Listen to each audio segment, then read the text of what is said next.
Nueva York, Madrid, Niza, París. La lista de países golpeada por el terrorismo yihadista es amplia, pero su primer atentado a gran escala fue contra la Meca, el corazón del Islam. Bueno, pues para saber más de un fenómeno que nos ha cambiado la vida, está con nosotros el investigador y especialista en terrorismo yihadista, Óscar Said de la Maza. ¿Qué tal, Óscar? Encantado Buenas tardes. Bienvenido al Canal 24 Horas. Gracias.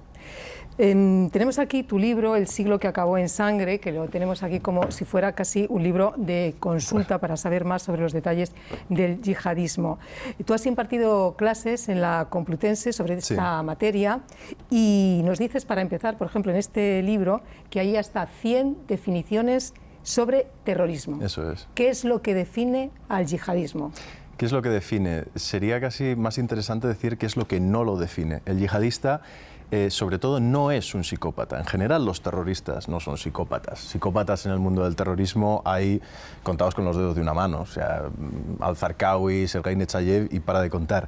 Lo que es el terrorista es una persona que se ha fanatizado por medio de una ideología, da igual además de qué religión o de qué color, los he visto de todos los colores, hasta llegar a un extremo en el que se sume en algo que llamamos la paranoia ideológica. ¿Qué es la paranoia ideológica? El terrorista piensa que su país, su clase social, su etnia, su género, lo que sea, están a punto de ser destruidos por sus enemigos. Entonces tiene que reaccionar. Entonces él va a utilizar la violencia, el terrorismo en este caso, para hacer palanca para frenar a su enemigo. Es decir, en su cabeza es un mal menor. Él puede organizar un atentado tremebundo en el norte de Irak, 700 muertos, año 2007, por poner un ejemplo real. Pero en su cabeza es un mal menor comparado a lo que podría ocurrir si sus enemigos ganaran la partida. Es así como se justifica día a día, como se puede mirar ante el espejo. Y uno de los primeros atentados no es precisamente en Occidente, no. Es en el corazón del Islam. Efectivamente, es contra la gran mezquita de la Meca. Uno puede decir muchas veces, de hecho hasta los años 90 los yihadistas atentan contra países musulmanes. La mayor parte de las víctimas de los atentados yihadistas son, en su inmensa mayoría, son musulmanas. Y claro, uno se pregunta, dice, ¿cómo es posible que esta persona que afirma estar defendiendo los valores del Islam mate mayoritariamente musulmanes? Vamos a ver, es que el yihadista, aunque parezca un señor salido de la Edad Media con ideas muy antiguas, el yihadista, una de las cosas que tiene es que se opone al Islam medieval. El Islam medieval era muy diferente a la concepción del Islam que tiene el yihadista. El Islam medieval era pactista, tenía que pactar con otras religiones, les permitía, en fin, tener sus religiones a cambio de pagar un impuesto, eso sí, no porque los musulmanes de la época fueran mejores o peores personas que el resto, sino porque el imperio islámico en el siglo VII tenía muy pocos efectivos para hacer la guerra y para expandirse.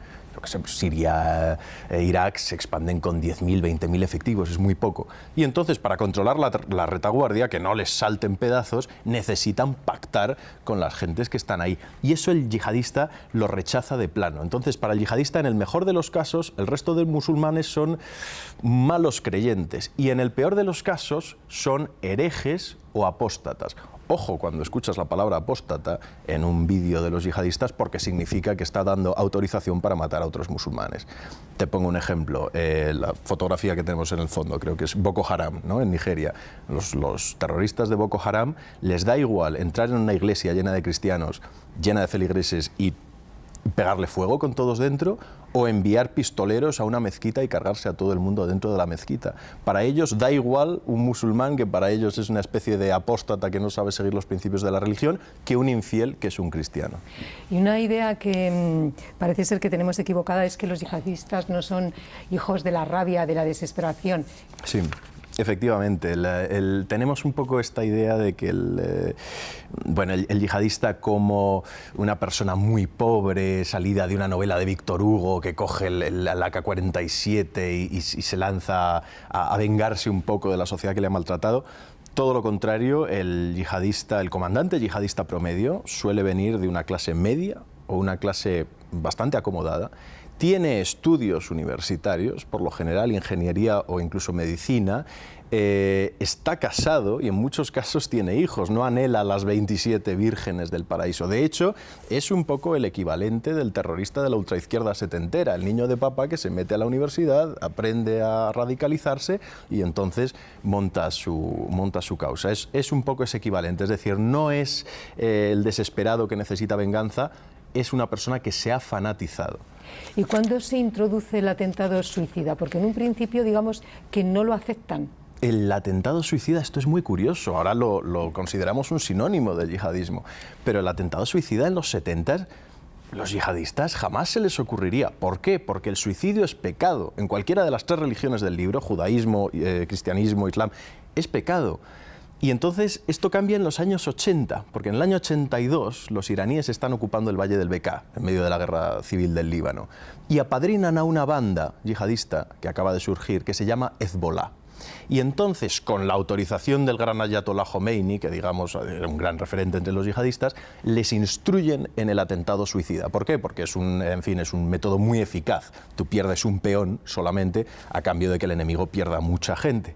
Y entonces, a partir de ahí, grupo que pasa por el Valle del Bekaa, grupo al que le enseñan el atentado suicida y van cambiando la historia del terrorismo. Yihad Islámica Palestina se lo enseñan en el año 88. Hamas, si mal no recuerdo, en diciembre de 1991. Y en el 92-93, la base que tienen los iraníes en Sudán se lo enseñan a una banda que estaba justo parando, digamos, en ese mismo país, que es Al-Qaeda, que hará un buen uso del atentado suicida. Los últimos en sumarse a esa tendencia, los que más se resistieron precisamente por lo fanáticos que eran, fueron los talibán.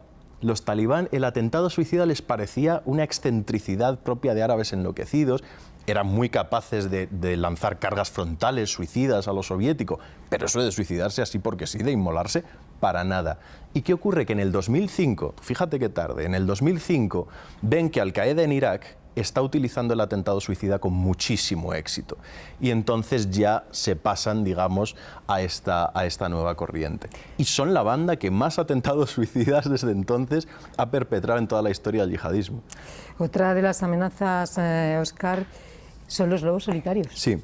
Los lobos solitarios, vamos a ver, cada época tiene su tipo de terrorismo. En los 70 era la ultraizquierda y el separatismo, y en la época actual es, por un lado, el yihadismo y, por el otro, el lobo solitario de la ultraderecha, que es, según los servicios de seguridad europeos, es la gran amenaza ahora después del yihadismo.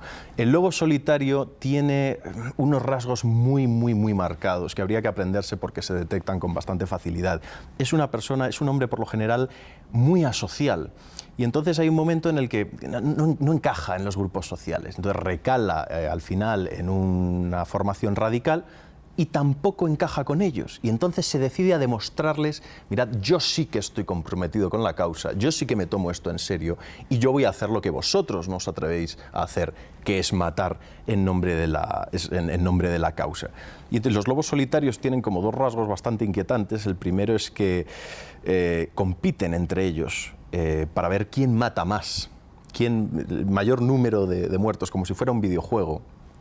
Y de hecho utilizan términos de videojuego, el body count, etc. Y lo segundo es que cuando el día que atentan, publican un manifiesto online que incluye, pueden ser 1.500 páginas, Anders Breivik en 2011 fueron 1.500 páginas, no son lectura ligera, que incluye un manual completo de cómo preparar el atentado. Con lo cual el siguiente lobo solitario aprende del manual anterior y mejora los resultados. Y lo sabes porque en sus manuales se van citando unos a otros, es decir, van acumulando cada vez más la experiencia. Óscar, el fundamentalismo tiene además también 2 vertientes. Sí. Una parte que es que no acepta la democracia y otro que sí. Sí, el fundamentalismo realmente tiene 2 vías totalmente opuestas y que además entre sí se llevan a matar, literalmente a matar. Uno de ellos es el islamismo. El islamista promedio lo que busca es ganar unas elecciones y modificar la Constitución. Y eso, en fin, trae problemas, pero es ampliamente democrático. El yihadista, ya el hecho de decir que varios partidos se puedan enfrentar en unas elecciones y que haya algunos que además sean laicos y demás, para el yihadista eso ya de por sí es una ofensa a Dios. Es decir, el número 2 de los yihadistas argelinos, del JIA, un hombre que se llamaba Abdelkader Hattab, decía que la misión del grupo era, literalmente decía, cortar gargantas y asesinar hasta que el poder sea de Dios. Ese es el resumen de una banda yihadista. Entonces, bueno, los islamistas, ambos son fenómenos un poco de antes de ayer, pero los islamistas llegan antes, llegan a lo largo del siglo XX, y los yihadistas llegan muy tarde, llegan en los años 70, cuando aquí estamos escuchando los Rolling Stones, que nos pensamos que son algo medieval, no, es de los años 70. Y, como hemos dicho antes, empiezan a matar en países musulmanes, contra gobiernos musulmanes. Es decir, el yihadismo que atenta en Occidente es algo de lo que no se oye hablar hasta los años 90, cuando un hombre llamado Osama Bin Laden pone de moda una teoría que no era suya, pero bueno, que estaba publicitando, que se llama la teoría del enemigo lejano. Pero hasta entonces ni siquiera. Óscar Said de la Maza, gracias por estar con nosotros. Muchísimas gracias por invitarme. Estaremos muy atentos a tus publicaciones, El siglo que acabó en sangre. Gracias. A vosotros.